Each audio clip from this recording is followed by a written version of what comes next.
Welcome to my Bommarillu Sunita's kitchen. బెండకాయ మామిడికాయ రెండు కలిపి పులుసు చేస్తున్నానండి. రసగాయ అంటారు, పులుసు అంటారు. ముందుగా ఆయిల్ వేసుకోవాలి.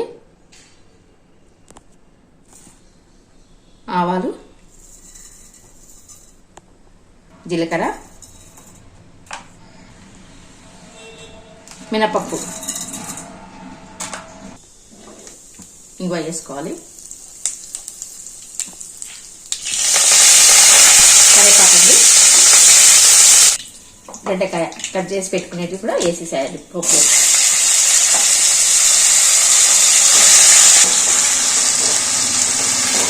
ఉల్లిగడ్డలు, బెండకాయలు పోపు చేసేయాలండి.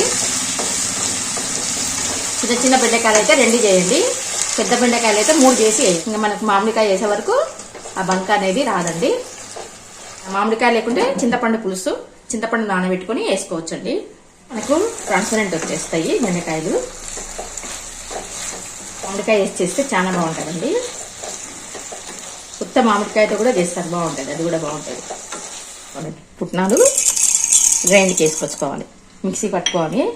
ఇది చిక్కదనం వస్తుందండి. పులుసు అనేది చిక్కదనం రానికే పుట్నాలు వేసుకోవాలి. కొద్దిగా సేపు ఉడికిన తర్వాత మామిడికాయ వేస్తానండి. ఇంత మెత్తగా వేసుకొచ్చుకున్నాక దీనిలో వాటర్ వేసి కలుపుతాను. ఏంటండి మామిడికాయ ఉప్పలు వేస్తానండి. ఇవి కూడా మెత్తగా అయిపోతాయి.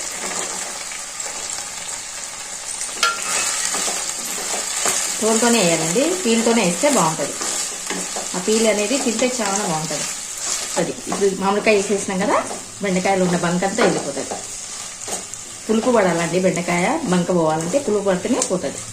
మీ దగ్గర మామిడికాయ లేనప్పుడు చింతపండు నానబెట్టుకొని పిండొచ్చండి. ఇలా బెల్లం వేసుకోవాలండి. బెల్లం 2 ఉంటలు వేసుకోవాలి. కాయ వేసినాం కదా, 3 స్పూన్స్ పసుపు. ఇది చిన్నగా ఉందండి. పసుపు అండి, కారం 3 స్పూన్లు అండి. కారంగా పడుతుంది. అందులో ఇంత కలపండి, కలిపి మూత పెట్టేసేయండి, మగ్గుతుంది. ఇట్లా చేసుకోవాలండి. దీన్ని కొంచెం వాటర్ కలుపుతాను, ఎందుకంటే చిక్కగా అయిపోతుంది. వేస్తాను, కొంచెం తక్కువ పడితే కొంచెం తక్కువ వేస్తాను. నల్ల పొడి వేసినది దీన్ని వేసిస్తానండి. చిక్కగా అవుతుందండి. మనం వాటర్ కూడా కలపొచ్చు, ఇంకా కావాలంటే. ఉడికేటప్పుడు చిక్కగా అయిపోతుంది. కొద్దిగా వేస్తున్నానండి బెల్లము. బెల్లం వేయాలి, బెల్లం వేయకుంటే బాగుండదు, ఉచ్చుచ్చగా ఉంటుందండి బెల్లం వేయకుంటే. బెల్లం దీనికి కరెక్ట్ పడాలండి. పెట్టేసి మూత పెట్టేస్తే తొందరగా మరుగుతుంది. చిన్నగా ఉడుకు పట్టింది చూడండి.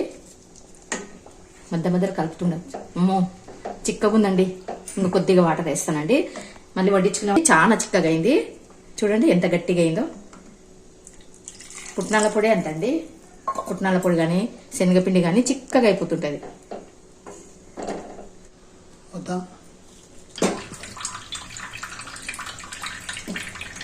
అయిపోయిందండి, బాగా ఉడుకు పడుతుంది. కొంచెం ఇంకా కొద్దిగా సేపు ఉంటే తీస్తాను. చూపు సరి చేసుకోనండి. అయిపోయిందండి కర్రీ చేసేది. మామిడికాయ బెండకాయ పులుసు అండి. అయిపోయిందండి.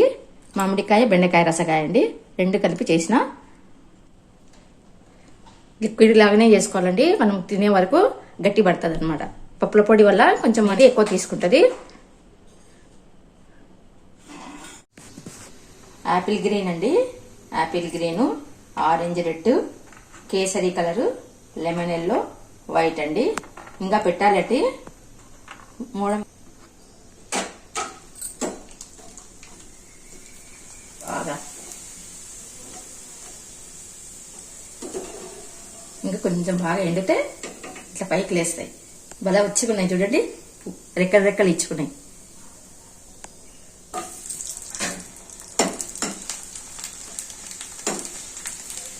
బొబ్బా బల వచ్చినాయండి కదా.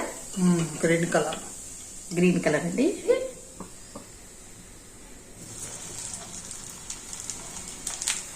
గోలిచ్చేటప్పుడు స్టవ్ మంట తక్కువ చేసుకుంటే ఆరెంజ్ రెడ్ అండి ఇచ్చుకుంటున్నాయండి. అసలు ఇంకా పెద్దగా ఇచ్చుకుంటాయి అప్పుడు. అమ్మమ్మో ఇంత పెద్దగా వస్తున్నాయండి, చాలా బాగా వచ్చినాయి. ఇది ఎంత బాగా వచ్చినాయో. మంట సన్నగా చేసుకోవాలి గోలిచ్చేటప్పుడు. ఎంత బాగా వచ్చినాయి చూడండి, భలే పొంగినాయండి వడియాలు. వైట్, గ్రీన్, కేసరి కలర్ లెవెల్లో. బాగా నూనె కాగినాక తగ్గేయాలండి, గోలిచ్చేటప్పుడు తగ్గేయాలి. చాలా బాగా వచ్చినాయి. ఇప్పి చూస్తానండి, బా ఎంత బాగా వచ్చినాయి చూడండి.